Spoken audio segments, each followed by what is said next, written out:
Rise and shine, fever dreamers. Look alive, my friends. I'm V Spear. And I'm Sami Sage. And this is American Fever Dream, presented by Betches News. A show that loves to read every funny little sign about our fascist little dictator, our president, that we can. The signs were good this weekend. I liked The signs were good. And you know what? Sometimes we always love having a guest, but sometimes we just need some time alone. We did. And this is I've never been so happy to have time alone after what I guess we could call. Do you think this was the craziest weekend that you remember? Because for me, Yes. Indeed it is. It was wild because you were out of town. Well, you were out of the country. The world was breaking down. So our texts, we weren't in the same time zone. It was very devastating. I just felt like I couldn't get through one news story before something else completely unprecedented and insane happened. It was constant every second. Yeah. Rolling down the hill, just one crisis after the next, and no sense of, there are really adults in charge who are going to make sure this is okay. And this is the thing. It's like all of these disasters were man-made problems. Imagine if there were a natural disaster or something that was not within the control of the American military or administration or people. Yeah, we can't have weather disasters because he's getting rid of FEMA. So, this is the thing. If you think about where we were last week, it was the ice raids in LA. We're sort of like really starting to kick up. That was happening this week. Then we had the military parade insanity. Then we had the shooting of Senator Padilla. We had the shooting of the democratically elected leaders in Minnesota. It was just like, and then there were stories that would have been front page stories that we're going to talk about today that got completely missed because there was just absolutely too much going on. I was away for the week. I was in Rome for, I was with, Avi had a work conference. So I went with him and we decided to do a day in Dubrovnik and 2 days in Montenegro. And as you know, I've been sort of thinking about this question of what do people outside of America think is happening right now? Like, how do they feel about us? What a week to be there to ask. Right. What a week to be there to ask. And that kind of was my plan. But I thought that I could do this kind of spontaneously because every time I've been abroad for the past 8 to 10 years, I always get into conversations with people, people in stores, waiters, just anyone I kind of like will meet in a lobby, people you meet online for things. You're just casually chatting them up. People would always make a comment to me, like when they ask, where are you from? I say New York. They always be like, crazy things happening over there, right? Like people were very attuned to what was happening in America. And they would, I guess I kind of feel like I receive it but not one single person did it this time. Really? Not one. Here's my theory is that they used to think that like this was a mistake, a fluke, a one-off. And so they could have a conversation with a New Yorker who would probably be like, yeah, this is crazy. And now I think they feel that they can't assume that I'm not or that someone they meet is not a Trump supporter. And they think this is not a mistake anymore. And they are just, I do still have a mission. I want to know what people outside of America think. No, I'm not that friendly when I go abroad. Like I am, but I assume that everyone thinks Americans are stupid and hate us. So I'm not as chatty as you are. I tend to try to be like, I'm sorry. Oh, I'm not like, I'm not particularly like loud, but I'm friendly and I'll engage in a conversation, especially because people used to be very curious. Right. Not anymore. And they would ask me. And I wonder, I don't feel like I changed. I don't feel like in fact, I was even trying to kind of be more friendly. It occurred to me I should probably do something next time to make them feel safe. Like I should wear a hat. Like I should have worn this hat. You know what I mean? You could have done that. Or we could get shirts made that say like, liberal shill, radical leftist lunatic or something. Well, I've been fighting with leftists on Threads for like 24 hours. I've been seeing your comments. Yes, that's been quite... Do people know what I think a leftist is? I don't think it's a progressive. I don't think they do. I think it's like the people who wouldn't vote for Kamala because they'd be the same. No, they don't. That's who I think of. Yeah. Like people who just want to insult any form of activism that's not like 100% pure in their minds. Right. Also, not like people who want free healthcare. I don't consider those people to be leftists. No, you're talking about like the online leftists, like people who just want to find the bad. Like people who are so they're the other end of the horseshoe. Right. Like they don't like they actively hate America because of its imperfections. Sure. And want it to be different. But like in what way? Like want it to be fundamentally different, as in like non-democratic, but the way that they want it. Well, because they want to be the new white supremacists, some of them. Like what okay, this is going to be a hot take. Okay, my hot take for this week is people get very punchy with me when I say that I don't like the Bernie bro movement. That doesn't mean I don't like you if you were a Bernie bro. It means I think the collective movement got to a point where it was really sort of unhelpful. And the reason why I don't like it, and I don't like some of the online leftist stuff in your comments, is because it really exemplifies that these people think that there should be a hierarchy, but that they should be the hierarchy. They should be the power and the supremacy. They are doing it exactly right. Everybody else is wrong. If you're not doing it exactly like them, then you should be chided and shamed and punished, and you're not included and you don't get it, or you're a Fed, or you're an op, or you're a paid shill. It just goes so off the rails. And that's what we're talking about. We're talking about that extreme place. Yeah, someone commented, scratch a liberal and a fascist bleeds. I just want to be like, you are so much closer to that ideologically.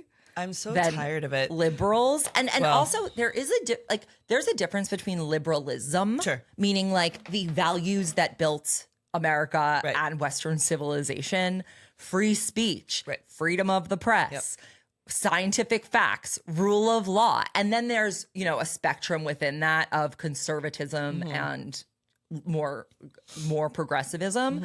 But liberal values encompass all of that. The difference between what I think they're talking about and what, like a white supremacist is talking about is that it is power. It's dominance that they get to determine. Right. And I think that is kind of the story of this age right now. It's wrapped up in the masculinity crisis. It's this idea that if you are not this powerful person, that there's someone who knows better, and this all-powerful person should be in charge, and they get to impose their own will and their own ideology on the rabble-rousers who don't know any better, who are too stupid. It is, some of the stuff is still deeply problematic with creating a new hierarchy, right? It has to be, you have to make a place for Black Americans to have a place in leadership because Black Americans built the country, right? Like physically with their labor. There has to be a place for gay people for free. There has to be a place for gay people to have a place in leadership. There has to be a place for, regular old straight people to have a place in leadership because they're a part of the community too. So I think when we get too drilled down into who should be supreme leader, that's where we cloud the ideology and we get a lot of infighting on our side. And also, if you only have the people who you believe are pure enough in your own coalition, you will never create a mass movement. Yeah. By definition, you need normal people, normies, people who are not hyper engaged or necessarily hyper ideological to be involved in your movement. A lot of people were talking about with the No Kings protest this weekend, the 3.5% threshold, where basically this rule that if 3.5% of a population is all that's needed to create a sustained resistance movement to topple an autocratic leaning administration. So the protest this weekend, I believe, did either hit the threshold or come close. We're working with estimates. But the thing that people keep saying, and you even said it just now, was there's this idea, there's this research. The research was done by a lesbian, if not non-binary woman from Harvard. And I think folks continue to be like, they're like scientists, researchers, and I keep correcting them. And I'm like, it's Erica Chenoweth, who is alive right now, who is a professor of public policy at Harvard right now. Well, she's a researcher. She is a researcher, yes. I just always like to point out that she's a lesbian because as a lesbian, we are often unseen, okay? And sometimes that works for me. But in this case, the entire nation, right, at a time when queer people are being attacked and seen as these monstrous people, are rallying behind and identifying with the research of a lesbian. And I think that that's cool. It's a great point. Yeah. So, I think that's great. And it also just proves the point, we want more representation. multiculturalism is a good thing. Well, and that's the thing. The people who were talking about 3.5% so much, a lot of them were white men who were talking about 3.5%. And they were talking about it with sort of, not, I don't even think intentionally, but sort of erasing the fact that this was done by a Gen X lesbian from Harvard. They probably didn't know. They don't know, but that's the thing. They'll hear something and then they commandeer it and then they'll shame other people for not doing it right. And I'm like, well, you didn't do it right because it's lesbian research. This is lesbian research. See your way out. That's how you know it's good. But the thing is, I think that what people maybe miss because they're like, oh, we hit the threshold. It has to be sustained. Mm-hmm. It has to be continuous. So if you were part of that, this is amazing. Mm-hmm. I think this is so amazing that people were part of that this weekend, that they showed their solidarity, that they got out there and really made a statement. That means something. I think that all of this is so, so, so important, and everything counts. Mm-hmm. There's no point in poo-pooing someone else's activism or their statements because you don't know who they're inspiring. Right. Like I saw something on Threads that was a person asking, what's the point of smaller towns having protests when you have the big towns? Mm-hmm. Why not just have a fewer, bigger protests? And the thing is, I actually think the small town protests are incredibly inspiring because in a small town, that's where you're not sure if you have people who agree with you. There's not going to be as many signs that indicate people are agreeing, or people might be more afraid to be silenced or feel like they don't want to share their views because it's more insular and they know everyone knows their name, where everybody knows your name. And I think that is actually really powerful because it's for those other people around you to see they're not alone. Even in this small town where everyone seems pretty homogenous, you actually do have people who agree with you, and you have hundreds and thousands of them. Well, let me tell you about Rochester, because we had that here. Now, Rochester, the city is it's a fairly big city, but we're like Chicago kind of set up where there's the city and then there's all the surrounding suburbs, but it's all Rochester. So we had 6 different events in Rochester, and people were getting a little bit nervous because they're like, gosh, if Brighton neighborhood and Irondequoit and Hamlin and Penfield and Seneca Falls are all having them, then there's going to be just a couple people at each. Should we just have one big one in Irondequoit? It worked out. More people came because you could walk to it. So Brighton is a historically Jewish neighborhood. That one I went to, it was all old Jewish folks who just walked, right down the street and had their signs, and they were so interesting to talk to. And they were talking about like what it was like to be in the 60s in New York. And Rochester has been a place of like great political divisiveness. We had the race riots in the 70s. We also had the killing of Daniel Prude here. There's a lot that happens here. And they were just talking about how glad they were to see young people and children. And then you see like these cool old Jewish people with their really clever signs. And then you go up to Irondequoit, which is more the beach area. Now, that is very conservative, actually. So this town, Charlotte, right next to Irondequoit, is super MAGA area. And there were thousands of people. They lined both sides of the strip, which is like the Durand Lake, for people listening from Rochester. And there were so many people there, and they kept saying, I can't believe there's so many people here, and they live here. They live right in my neighborhood. I ended up seeing my neighbor out here. I didn't even know they were coming.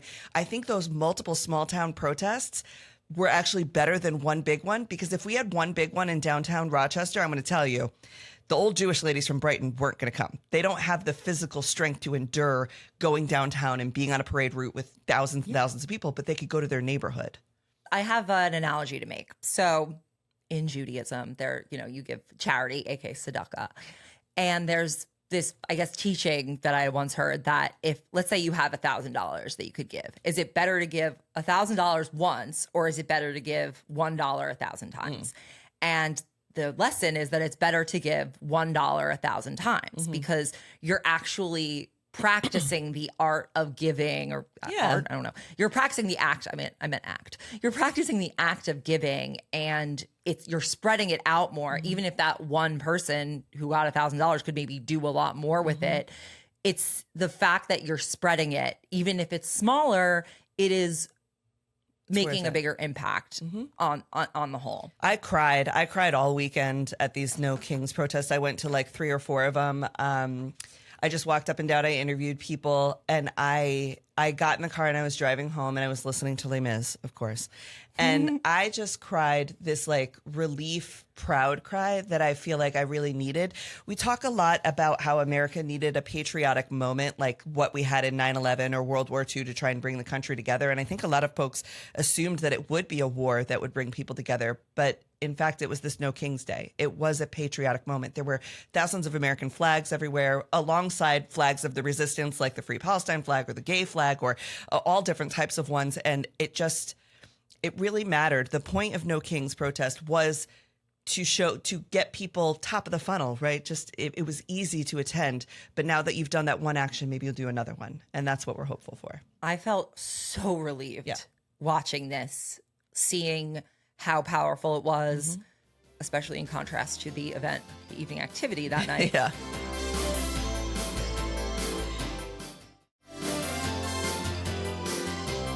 I think this might be a good time to bring back our Democrat mess tracker Yes. and talk about what they can do with these protests, because something I thought was really powerful, and this is not a criticism of the Democratic Party, is that while there were Democratic leaders everywhere, it really felt like it sprang from the people. It felt so grassroots in nature that, you know, the things that went viral weren't speeches by AOC or Bernie. It was just regular people Walking around talking to their neighbors. There weren't even stages at the ones I went to. Yeah, exactly. And I think that was so amazing. And I think even though I would normally be like, oh, the Democrats should be leading, I think this is one of those times when it's actually good that they didn't, because it enabled everyone doing it to see that it's really just about their neighbors and it's really about them. And I think that the Democrats, especially after last week, and I don't mean this as a criticism, people feeling like, oh, Gavin Newsom's our new savior. It's like, okay, well, 3 weeks ago, you were just worst. shitting on him, ready to, you know, excise him from the party because he dared to speak to Charlie Kirk. Right. And now he's going to be your hero. Right. He's the new daddy. It's It's no like, daddy. Yeah. It's like you can't. I'm sorry. No matter how you feel about Gavin Newsom, whether he's talking to Charlie Kirk or whether he's, you know, showing up to Donald Trump, you can't like this feeling of, oh, they're a hero or they're a villain. It's just so unhealthy, this black and white thinking about who our saviors are. And the saviors are just the normies. It's just the normies. It's just the people, for sure. I loved that there weren't speeches and stuff, and that people, because then people had to talk to each There were other. some, but well, I mean, maybe in the big cities there were, but predominantly, I would say most people had the experience I had, which was like, oh, you're just complimenting people on their sign. I handed out like a bunch of stickers. I took pictures of people. They were like, V, are you speaking today? I was like, no, I just live here. I'm just here to be like you, like just everybody the same. Like, it was great. Yes. As someone who was watching from afar, it felt really egalitarian. Yes. It didn't feel like there was so much virality around polarization or figure. It actually felt incredibly unifying. Well, and I think not having the speeches and not having it led by the Democrats or by a Democrat, right, also allowed for people or like those organizations that were putting themselves forward. This magical middle that everybody thinks is going to like come through, right? But there was a magical middle at these because it was about no kings, which is a unifying message, perhaps the best message. There were people there who I would say are not Democrats, capital D. It wasn't all liberals that these, it was people who do not believe in kings and think that what was going on with that military parade was atrocious. I spoke to a lot of people in the military, veterans, and these are not all liberal people. Okay. These are like some of my dad's friends and stuff. And they were like, this is fucked. Stassi Schroeder was there. Yeah, I am for no kings. I don't know what her politics are, but they're not super liberal. Right. That's what I'm saying. Like, there was a lot of people there who I was like, I'm not sure you voted for Kamala, but I am sure that you are no kings. So I think it was a great moment to kind of remind people that we should be voting values and not personalities. That is literally what this country is about. Yep. So my feeling, if we're to give some advice to the Democrats, good job for not making it about yourselves. Yes. I think many of them were maybe a bit shaken by the morning's events of 2 state lawmakers targeted in Minnesota. Assassinated. Killed. Yeah. Well, one and her husband were killed. Yep. Another and his wife were severely injured. Terrorism. Although they're domestic terrorism, it was. Stochastic domestic terrorism. This is not normal. No. This comes from a line of having Senator Padilla tackled for asking a question after identifying himself, when Kristi Noem should have known him because she came through the Senate. She also invited him. This was a closed briefing. She wasn't in public. In his state. It was a closed briefing. He was invited. He would have had to go through several different layers to get to that room. It's bullshit. There's no shame around the bullshit Nope. because just minutes after the shooter in Minnesota was identified, Vance Bolter, and this guy could not be more of a Republican. They're claiming he's best friends with Tim Walz because Tim Walz dared reach across the aisle and appoint a Republican to his governor's board. I thought that's why we like Tim Walz, because he's good at working with people who may not necessarily agree with him. Also, And now he didn't even. he's like, Well, let's on that too. It had nothing to do with this guy. Even he appointed the guy was working for Nestle Foods at the time, and Nestle Foods was like, "All right, you're doing." He appointed a representative from Nestle to the working board, and it happened to be this guy. I didn't fucking know this guy. look, even if he did, it doesn't matter because it's supposed to be a bipartisan Right, board. exactly. So the governor appointed Republicans. One of them turned out like this. And yet Elon Musk within minutes was tweeting about how leftists are responsible for extreme violence. This is your guy. There's videos of him railing against abortion. There's videos of him railing against homosexuality. These MAGA people and the Elon crew are so unable to take responsibility for themselves and their actions that they won't even take responsibility to reject somebody who shares ideals with them, who is not them. It would not be hard for me to say, I denounce a Democrat who killed somebody. That's not of our values. But instead, they're like, no, we have to make like this whole thing. I don't think that worked or whatever, but it was terrible. Yeah. My thoughts on how the Democrats can really capitalize on this is take it as the start of a real listening moment.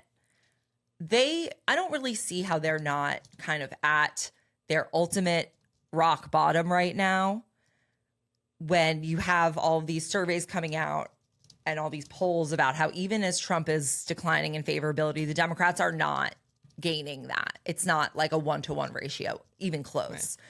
I think that, look, I understand we're, a year and a half till the midterms, but I think they need to take this summer, maybe a month, to listen. Really hear what people are saying to you. And don't be afraid to admit that you were wrong and apologize. And this can be turned around. They have to pass the baton though, Sami. Like truly, yes. you got to do all that stuff. Chuck Schumer needs to come out and go, you know what? I had a good run. I'm not even going to king make who I think should be the next leader. That's your job. Who you choose as the next leader of this movement, of this set of values, who will be the caretaker of the Democratic Party is someone else.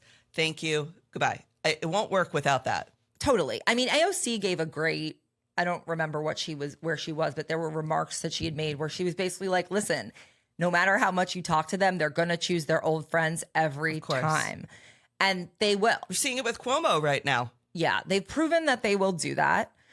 But what I think is that they just need to listen and let the right voices emerge. Let the people who are gaining interest right now, let those be the new faces of the party. You don't have to be it if you can't do it. I mean, that's the lesson. Get out of your bubble, Democrats. Well, they think if you were to be in the heyday of some of the older Democrats, right, the way the elections used to work was it was primarily based on like people you could count on to vote all the time that you would know. What MAGA did was activate non-voters. So you're not even fighting. That's a good thing. But you're not even fighting the same rules anymore. You're not fighting typical Republican voter, typical Democrat voter. You're fighting typical Democrat voter that you continue to appease, right? Or they don't even like you. So I don't know what's going on there. And then Republican typical plus the MAGA faction, which are the people who don't know anything about politics, have no idea, are just show up because they like the vibes of the rallies. You cannot win with this setup right now. Like their tactics don't work. And it's because and for some reason there remains this resistance towards trying to reach out to the non-voter. That's where we got to go. Which is the most democratic thing you can do in theory, which Trump did and has done a good job of because he is great at marketing no matter what. He started that shit in 2016 with the forgotten man and forgotten woman. I'll be there for you, right? The non-voter. Yeah. I was talking to Mom Donnie last night, and that's his thing. So I was on a call with Mom Donnie last night, and he was talking about 74% of registered Democrats in New York City did not vote for mayor in a primary last time. That's 74% of the cities. Like, we got to knock on doors. We don't we just got to tell people it's happening. Like, that's where I want to be, is with I'm not trying to get people from the right. I'm trying to get people who didn't know there was an election. That seems like a bigger piece of the pie. I was like, right.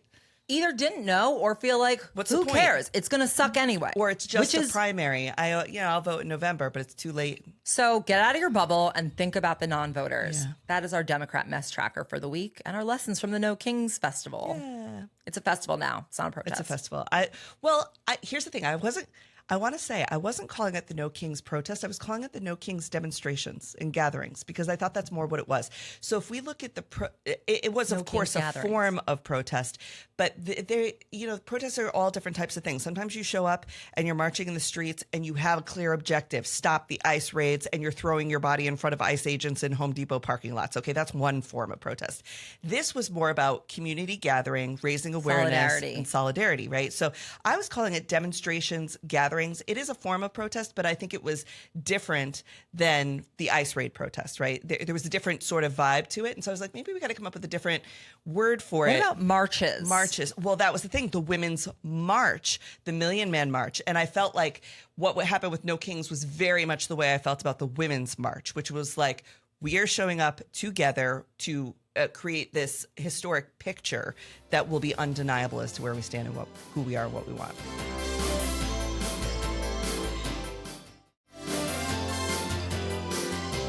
You know who wasn't great at marching this weekend?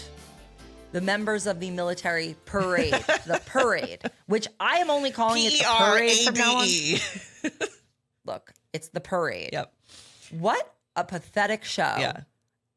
The only they part did that shit on purpose, Sammy, I'm telling you. Yes. Yeah. But the squeaky tank? Well, they didn't do that on purpose. No, well, the squeaky tank is the new crickets. Like, from now on, instead of saying it was crickets, a tumbleweed. I will say squeaky tank.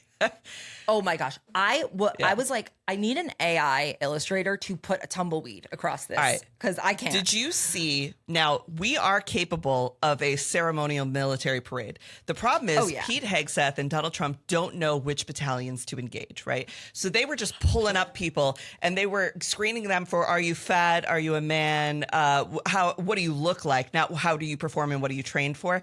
The old guard of DC is the ceremonial battalion, right? So they train every day on parade march. They train every day. They're the ones who give the tours of the Pentagon. There's a whole entire division dedicated to this. And when Joe Biden, marching. Yes, to ceremony. And each, and many of them exist across the country, but the old guard is the one that typically leads this. So because Pete Hegseth and Trump know shit all about the military, they were screening for look, and they thought, oh, they're going to look. Also, we don't goose step. You bitch. Okay. So when he was picturing seeing like those little toy soldier goose steppy people, we don't do that shit. All right. We don't do that. So that was never going to look like that. And they're not going to turn to you. He definitely thought that they would. He thought they would. And they're not going to turn to you and salute sir like fucking North Korea with their stupid shit eating grin. Like, that's just not who we are. Okay. But if he wanted that parade, if he wanted that ceremonial crisp, if he wanted a parade instead of his parade, if he wanted that crisp look, then you get the old guard and you get the people that Joe Biden had for some of his ceremonial events. And if you go Google Joe Biden ceremonial military parade, they're smaller, they're more defined, and they're incredible. It is cool. They can do it. So what I saw when I was watching it, at first I was kind of pissed. I was like, what the fuck, guys? And then I'm like, oh my gosh. They're also no kings. Those tanks move faster. They don't go that slow. They did not have to drive them that slow. Okay, these streets were closed. There was a lot of space between them. They were social distancing tanks. On purpose to slow roll that shit. You don't march out of cadence. You just don't. It's in your body. You don't. If you get off cadence, there's somebody out there calling it. So them marching out of cadence, them with the blank face. He brought these people from the army in. He put them in like warehouses with bunkers touching or beds touching each other. They didn't really have proper food. They didn't have ceremony training. They didn't want to fucking be there. This parade was on Father's Day. How many of those guys you think got kids? All of them. It would have been a 4-day weekend for the military this weekend because it was or for the army because it was their birthday. And so they were already going to get off. They didn't get to get off now. So they lost a 4-day weekend. They lost a Father's Day. Almost all those guys got kids, multiple kids. If not, this was their first Father's Day. But no, Army's got to set up, break down, and they missed it. So they were pissed. And you know what? They were ordered to march. They weren't ordered to sell it. It's a good point. You know what I think? I know people were afraid of, well, what if the military will take Trump's side in something? No. I think that maybe what people miss about the military, and I'm not speaking from experience, obviously, but I think that there is something when you go through basic training and you know that you are putting your life on the line to defend this country, to defend its borders, to defend the safety of the people in it. And that you are doing that in the name of the Constitution. They take this incredibly seriously. There is education about why they're doing this. Yeah, half of basic is that. The thing is, the Army is 10% psychopaths, okay? That's like the thing that they'll tell you. That's the population. 10% of the Army is absolute fucking lunatic psychopaths. And it is the job of leadership to find those people and remove them as a cancer from the overall experience and ensure that they don't act out, right? So we knew if that's the truth there, and then you got to look at the original motivation for signing up is typically education benefits. In many cases, it's immigration benefits for you and your family. A lot of people join up because they want to get the papers for their parents or for them and their future children. It's a job. There's economic opportunity, leadership opportunities to it. We were not at war truly in the way that you would assume for the last decade or so. A lot of people who have signed up right now, these are 18, 19, 20-year-old kids who signed up because they were like, well, we're not at war. It's something to do. It's a place to belong. It's a way to make myself better than I am. And that is ingrained in you. A lot of what you do in military, I think people think is gun training. Those are the fun days. A lot of what you're doing is classroom training. And like most people don't even go to combat ever. No, it's like tradition. People go to the military. They got jobs to be cryptographers or they're in intelligence. And the DoD is what I think 2 million people. The idea that those 2 million people are invested in Pete Hegseth or Donald Trump or Fox News. No, they're invested. They're not giving their life for those people every day. Every day they wake up and they're giving their life to the Constitution, to the country. And I think that Donald Trump, for better, cannot understand this concept. No. Of being loyal to an idea. Because Donald Trump has never been in the military because he's a multi-time draft dodger. Yeah, well, he didn't look happy during his parade. He looked miserable. He looked tired. He shouldn't have done it that late. Like, why did we start this at 6:30? Melania. Melania was having a great time. She was like, I fucking hate this so much. But you know, okay, we have to talk about the sponsors because what I'm confused about, they claim you could keep hearing this $45 million estimate thrown around. I don't know if I believe that estimate. I'm waiting to hear what the receipts say. But also and loan of the machines. Okay. They had to come from Texas. Okay. So regardless, if we have all these corporate sponsors, for example, Oracle, Palantir, Coinbase, UFC, Amazon, why do we need like $45 million between all these companies is not even a rounding error on their balance sheets. It's nothing. So why would it cost anything to the American taxpayer? And also, what are the sponsors getting? Well, what do you get? Okay, so here's part of the issue. Now, some of these sponsors, the military, the Army was always going to have a 250th birthday celebration. It was supposed to be nationwide distributed. Like my friend Andrea's dating a guy in the Army down in Florida. They had a big party at the Florida base, and it was wonderful, and everybody got dressed up. It was really nice.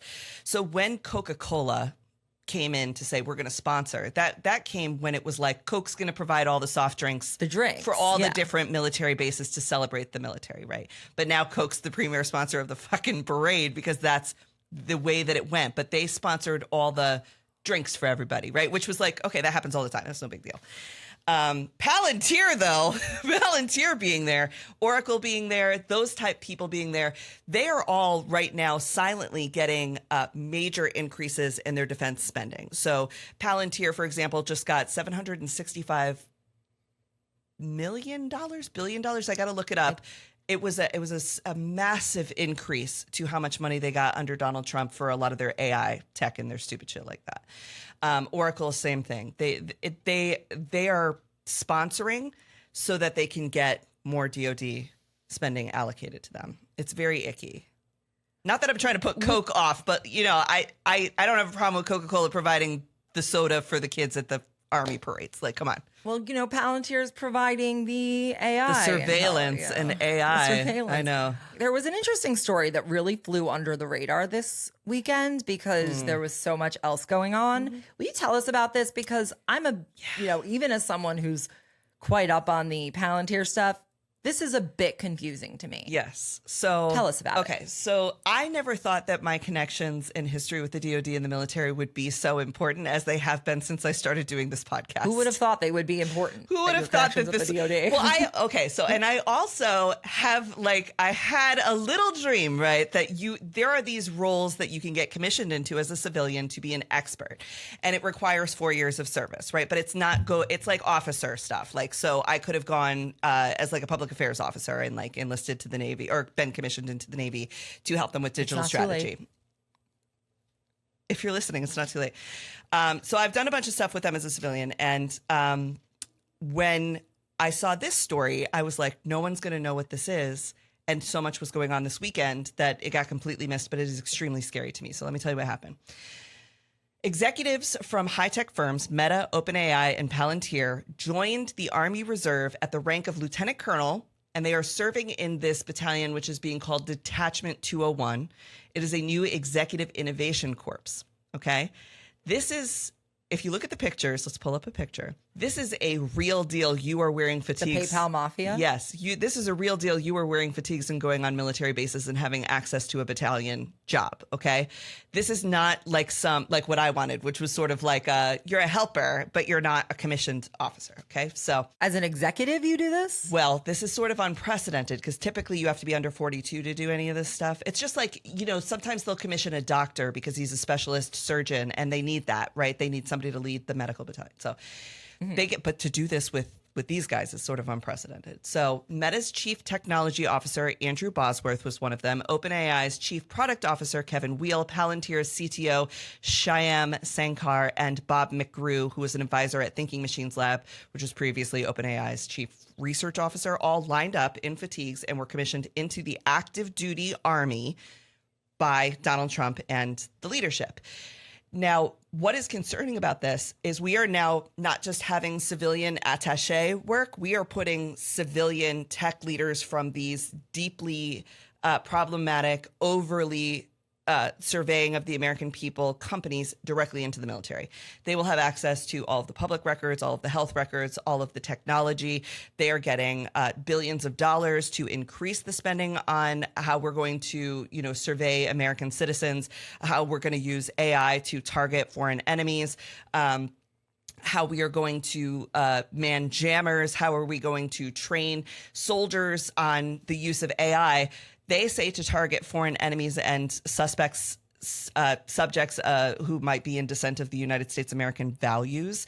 I fucking worry about this, okay? Because that also means that you can use the military on American citizens. Which they're already trying to track immigrants in real time. Correct.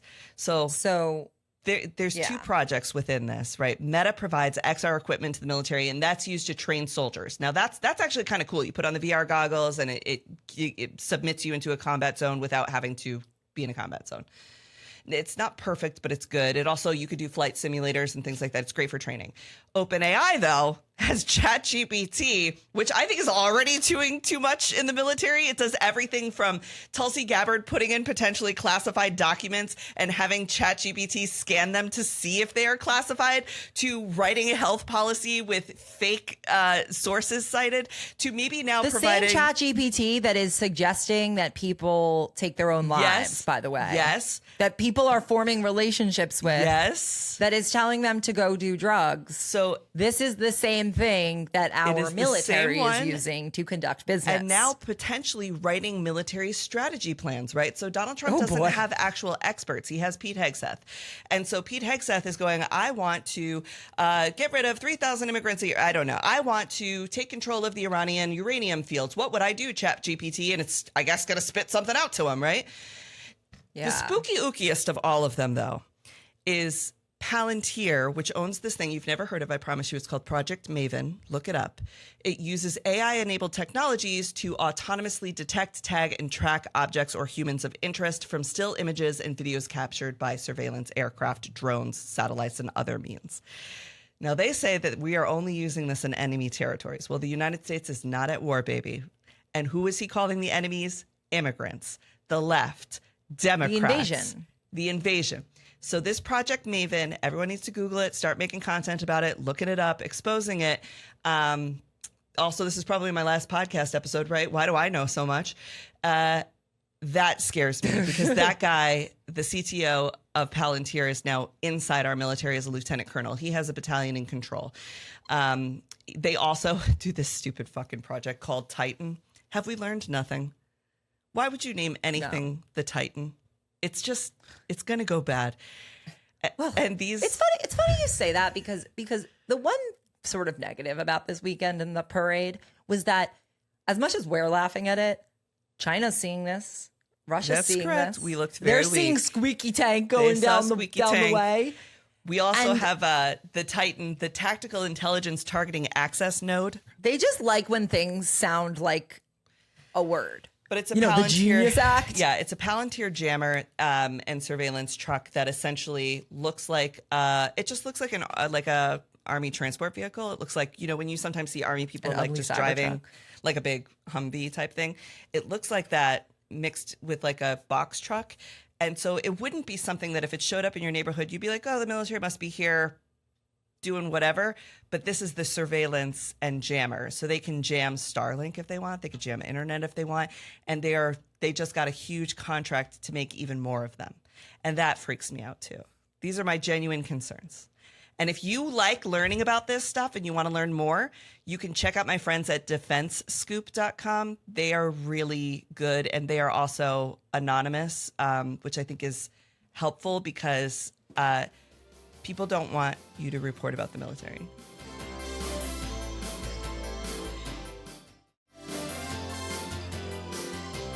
Let me just say, as we're talking about Palantir and Peter Thiel, as some people may know, if you follow me on Instagram, I was reading the biography that was written about him by the reporter Max Chafkin. Some light reading while jumping off cliffs. No, really. Did you read the book before or after you jumped off the cliff?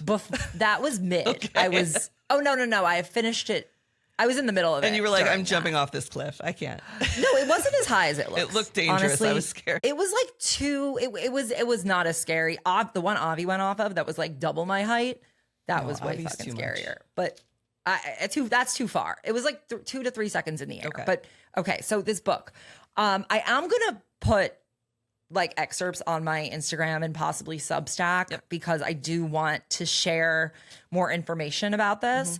But what I've concluded from that book, and this brings us back to the very beginning of the episode, is that this is a pure raw power move.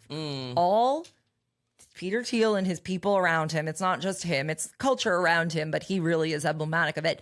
It's just raw power. They just want to rule the world. That's it.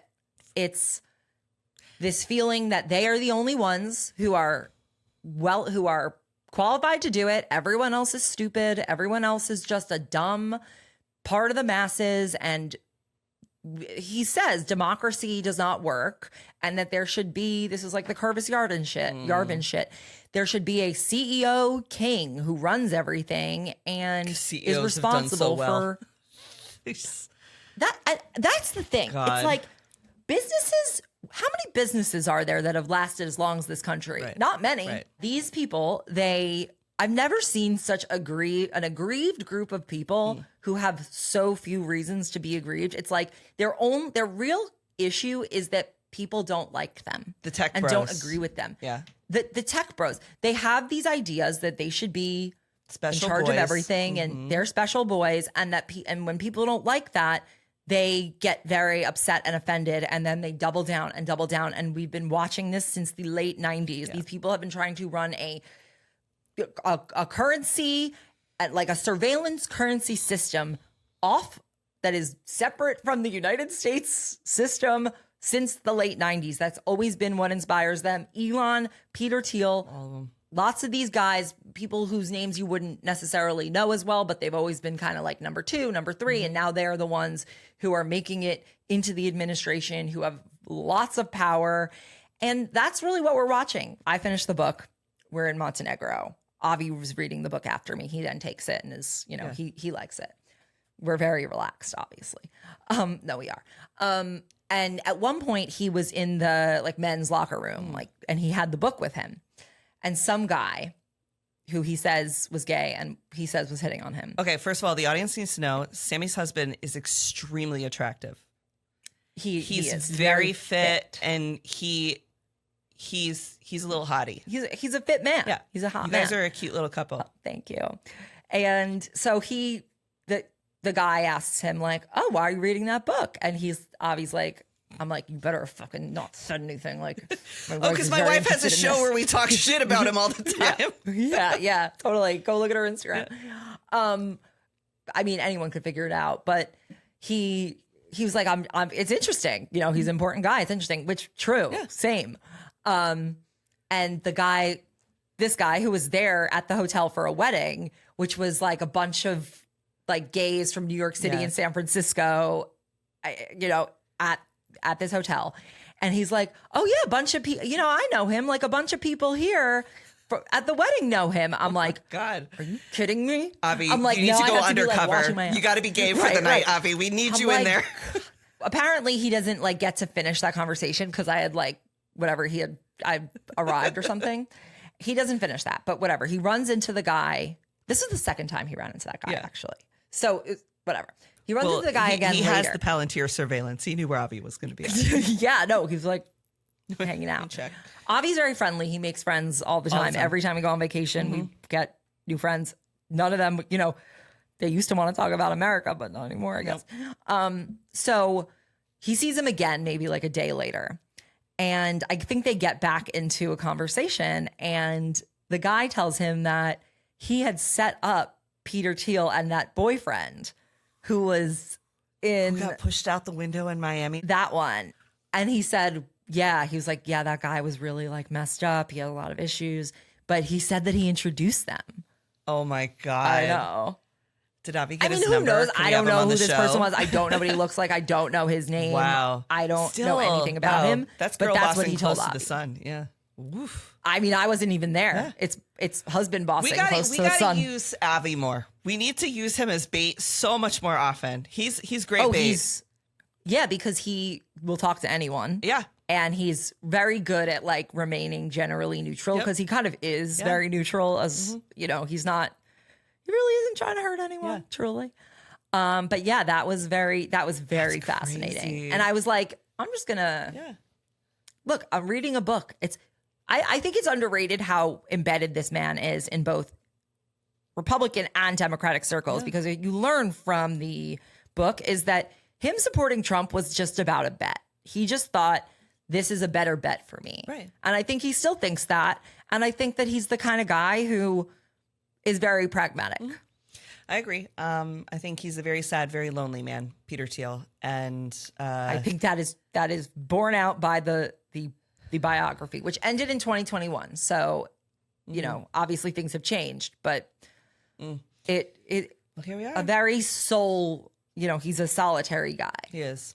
Very sad person. I wish he could maybe not, and maybe he would see people as more humans and less like pawns. Well, I think maybe next week when we have Molly Jong Fast, I think is coming on next week or the week later. We're getting her. She's coming soon, but we should talk to her about, the billionaire bros. We sort of lump them all together and we assume that they're all the same kind of sociopath. Jeff Bezos is a great departure from the standard MAGA sociopath. And I do believe it has to do with the fact that he had siblings. He has 4 children. I didn't know he had children until recently. He has 4 children, and he had a wife. Well, Zuckerberg has siblings. Well, and I think Zuckerberg is reachable. Closer to normal. I think Zuckerberg and Bezos are the same kind of billionaire asshole, and then you have the Peter Thiel kind of like super hateful, villain, Gotham villain type. But I think siblings made a difference. I think having a wife made a difference, and there's something to learn from this. All right. Well, that's it for us. We'll be back again next week to ruin your day with some more bad news. And fun stories. We appreciate you guys so much listening and checking in with us. Until next time, I'm V Spear. And I'm Sami Sage. And this is American Fever Dream. Good night.